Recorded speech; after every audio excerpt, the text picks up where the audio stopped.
আসসালামু আলাইকুম, কেমন আছেন সবাই? আশা করি সকলেই খুব ভালো আছেন। শামীমাস কিচেনে আপনাদের সকলকে স্বাগতম। আজকে যে রেসিপিটা আপনাদের সাথে শেয়ার করব, এটা দেখলে আমি নিশ্চিত সবারই জিভে জল চলে আসবে। আজকে তৈরি করে দেখাবো তেঁতুলের চাটনি। এটা আপনি পোলাও, খিচুড়ি বা বিরিয়ানির সাথে খেতে পারবেন।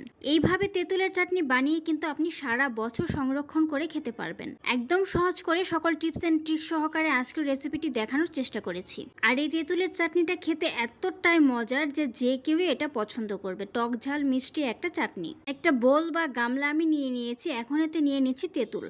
এইরকম খোসা ছাড়ানো তেঁতুলটাই আমি কিনে এনেছিলাম। এখানে 1 কেজি পরিমাণ তেঁতুল রয়েছে। এখন তেঁতুলগুলোকে হাত দিয়ে একটু ছাড়িয়ে নিয়েছি যাতে করে এটা ভিজতে সুবিধা হয়। ছাড়িয়ে নেওয়া হয়ে গেলে এখন এখানে পানি অ্যাড করে দিচ্ছি। এখানে আমি 5 মগ পরিমাণ পানি দিয়েছি। এই পানি দিয়ে তেঁতুলটাকে আমি 1 ঘন্টার মতো ভিজিয়ে রাখবো। পানিটা দিয়ে হাত দিয়ে একটু ভালোভাবে কষলিয়ে নিচ্ছি যাতে করে এটা খুব সহজেই ভিজে যায়। তেঁতুলটা ভিজতে থাক, ওইদিকে তেঁতুলের চাটনি তৈরি করার জন্য যে স্পেশাল মশলাটা তৈরি করব সেটা তৈরি করে নিই। মশলাগুলো ভাজার জন্য চুলায় একটা কড়াই বসিয়ে দিয়েছি। এখানে আমি নিয়েছি 2 টেবিল চামচের মতো পাঁচফোড়ন, 1 চা চামচ নিয়েছি জিরা, 1 চা চামচ ধনিয়া, 1 চা চামচ সাদা সরিষা আর নিয়েছি 4টার মতো শুকনো মরিচ। এখন সবগুলোকে কড়াইয়ে দিয়ে ভেজে নেব। অনবরত নাড়তে থাকতে হবে। নাড়তে নাড়তে যখন মশলা থেকে দারুণ একটা স্মেল বের হবে তখনই বুঝতে পারবেন যেটা ভাজা হয়ে গেছে। মশলাটা আমার ভেজে নেওয়া হয়ে গেছে। এখন নামিয়ে ঠান্ডা করে আমি ব্লেন্ডার করে নেব। চাইলে শিলপাটাতেও পিষে নিতে পারেন।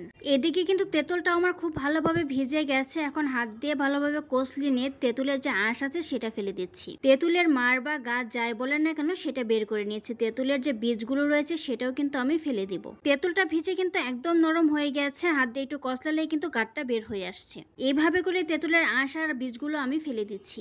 সবগুলো আঁশ আর বীজই কিন্তু আমি ফেলে দিয়েছি। এখন এই তেঁতুলের মাড়টাকে আমি ছেঁকে নিচ্ছি যাতে করে এর ভেতরে কোনো ময়লা না থাকে। আরেকটা বোল নিয়েছি আর একটা ছাঁকনি নিয়েছি। এখন এই ছাঁকনির সাহায্যে তেঁতুলটাকে আমি খুব ভালোভাবে ছেঁকে নিচ্ছি। হাত দিয়ে একটু নাড়া দিলেই কিন্তু খুব সুন্দরভাবে তেঁতুলের গাঁটটা নিচে পড়ে যাবে। দেখতে পাচ্ছেন এখানে কতটা ময়লা জমা হয়েছে। এইভাবে করে সম্পূর্ণ তেঁতুলের গাঁটটা আমি ছেঁকে নিচ্ছি। সম্পূর্ণ তেঁতুলের গাঁটটাই কিন্তু আমি ছেঁকে নিয়েছি। দেখতে পাচ্ছেন এখানে ছাঁকার পর কতগুলো বীজ আর তেঁতুলের খোসা বের হয়েছে। এগুলো যদি থেকে যেত তাহলে কিন্তু চাটনিটা একদমই ভালো হতো না। আপনারা অবশ্যই চাটনি তৈরি করার আগে তেঁতুলটাকে ছেঁকে নেবেন। চাটনিটা তৈরি করার জন্য কিন্তু চুলায় একটা কড়াই আমি বসিয়ে দিয়েছি। এখন এতে দিয়ে দিচ্ছি 100 গ্রাম পরিমাণ সরিষার তেল। আমরা তো সকলেই জানি চাটনি বা আচার যাই তৈরি করি না কেন সেটা কিন্তু সরিষার তেলেই করতে হয়। তেলটা গরম হয়ে আসার পর এখানে দিয়ে দিচ্ছি রসুন কুচি। অবশ্যই রসুন কুচিটা দিবেন, তাহলে কিন্তু এর টেস্ট দ্বিগুণ বেড়ে যাবে।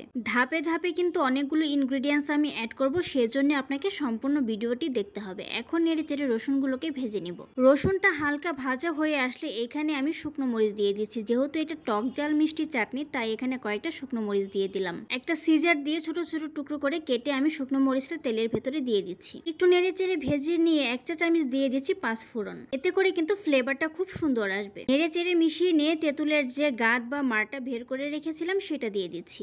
দেওয়া হয়ে গেলে এখানে 1 চা চামচ দিয়ে দিচ্ছি হলুদের গুঁড়া। এতে করে কিন্তু চাটনির কালারটা সুন্দর আসবে। আর 1 চা চামচ দিয়ে দিচ্ছি শুকনো মরিচের গুঁড়া। এতে করে চাটনিটা একটু ঝাল হবে। এখন নেড়ে চেড়ে ভালোভাবে মিশিয়ে নিচ্ছি। এইভাবেই নেড়ে চেড়ে এটাকে 5 থেকে 7 মিনিট জাল করে নিব। 5 থেকে 7 মিনিট জাল করে নেওয়ার পর কিন্তু তেঁতুলের চাটনিটা অনেকটাই ঘন হয়ে আসছে। আবারও একটু নেড়েচেড়ে মিশিয়ে নিচ্ছে। এখন এখানে তেঁতুলের চাটনিটাকে আরো স্পেশাল করার জন্য কয়টা আলু বোখরা আমি দিয়ে দিচ্ছি।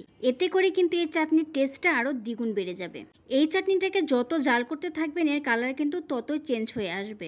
জাল করতে করতে কিন্তু কালারটা চেঞ্জ হয়ে আসছে আর কিন্তু অনেকটা পরিমাণ কমে গেছে। এখন এখানে আমি চিনিটা অ্যাড করে দিচ্ছি। এখানে আমি প্রথমে 1/2 কেজি পরিমাণ চিনি দিয়ে দিলাম। নেড়ে চেড়ে মিশিয়ে নিচ্ছে। চিনির ব্যালেন্সটাকে ঠিক রাখার জন্য এখানে 1 চা চামচ লবণ দিয়ে দিচ্ছি। কিছুক্ষণ সময় নাড়াচাড়ার পর চিনিটা যখন গলে যাবে তখন এটা টেস্ট করে দেখছি চিনিটা কেমন হয়েছে। একদমই চিনি হয়নি। এখন আমি বাকি যে 1/2 কেজি চিনি রয়েছে সেটাও কিন্তু দিয়ে দিচ্ছি। দিয়ে নেড়ে চেড়ে মিশিয়ে নিচ্ছি। এখন এটাকে একদম ঘন হয়ে আসা পর্যন্ত জাল দিয়ে নিব। চাটনিটা দেখতে পাচ্ছেন দেখতে কতটা লোভনীয় হয়েছে, কালারটা কত সুন্দর এসেছে। দেখে নিশ্চয়ই লোভ লাগছে। লোভ লাগলে বাসায় তৈরি করে নেবেন। চাটনিটা কিন্তু ঘন হয়ে গেছে। আবার একটু নেড়ে চেড়ে মিশিয়ে নিচ্ছি। স্পেশাল যে মশলাটা আগে থেকে তৈরি করে রেখেছিলাম সেই মশলাটা এখন দিয়ে দিচ্ছি। দিয়ে নেড়ে চেড়ে মিশিয়ে নিচ্ছি। চাটনিটাকে আরো স্পেশাল স্পেশাল করার জন্য এখানে 1 চা চামচ আমি দিয়ে দিচ্ছি বিট লবণ। এতে করে কিন্তু চাটনির টেস্টটা খুবই ভালো আসে। অবশ্যই বিট লবণটা দেওয়ার চেষ্টা করবেন। ভালোভাবে নেড়েচেড়ে মিশিয়ে নিচ্ছি। চাটনিটা যাতে অনেক দিন পর্যন্ত ভালো থাকে সেই জন্য এখানে আমি 1 চা চামচের মতো ভিনেগার অ্যাড করে দিচ্ছি। ভিনেগারটা দিয়ে 2 থেকে 3 মিনিট জাল করে নিব। 2 থেকে 3 মিনিট জাল করে নিয়েছি। চাটনিটা এখন এই পর্যায়ে নামিয়ে নিচ্ছি, কারণ ঠান্ডা হয়ে যাওয়ার পর কিন্তু এটা অনেকটাই ঘন হয়ে আসবে। ঠান্ডা হওয়ার পর এটা আপনাদের সার্ভ করে দেখাচ্ছি। প্রথমে চাটনিটাকে এরকম একটা বাটিতে আমি সার্ভ করে নিচ্ছি। বাটিতে সার্ভ করা হয়ে গেলে একটা কাচের জার আমি নিয়ে নিয়েছি, এখন এটাতে সার্ভ করে নিচ্ছি। সারা বছর সংরক্ষণ করার জন্য কিন্তু কাচের জারে আপনাকে রাখতে হবে, তাহলে কিন্তু চাটনিটা ভালো থাকবে। চাটনিটা আমার সার্ভ করা হয়ে গেছে। দেখতে পাচ্ছেন কতটা লোভনীয় লাগছে। আর চাটনির যে আলু বোখরা এটা দেখতে কতটা লোভনীয় হয়েছে। তৈরি হয়ে গেল খুবই স্পেশাল তেঁতুলের চাটনি। বিয়ে বাড়িতে যে তেঁতুলের চাটনিটা সার্ভ করে সেটা কিন্তু এইভাবেই তৈরি করে। এটা পোলাও, খিচুড়ি বা বিরিয়ানির সাথে খেতে কিন্তু অসম্ভব মজা লাগে। সম্পূর্ণ ভিডিওটি দেখার জন্য ধন্যবাদ। ভিডিওটি যদি ভালো লেগে থাকে লাইক, কমেন্ট, শেয়ার দিতে একদম ভুলবেন না। এরকম নতুন নতুন ভিডিও পেতে আমার ফেসবুক পেজটি ফলো দিয়ে রাখেন। ইউটিউব থেকে দেখে থাকলে চ্যানেলটি সাবস্ক্রাইব করে পাশে থাকা বেল আইকনটি অন করে দিন। ধন্যবাদ।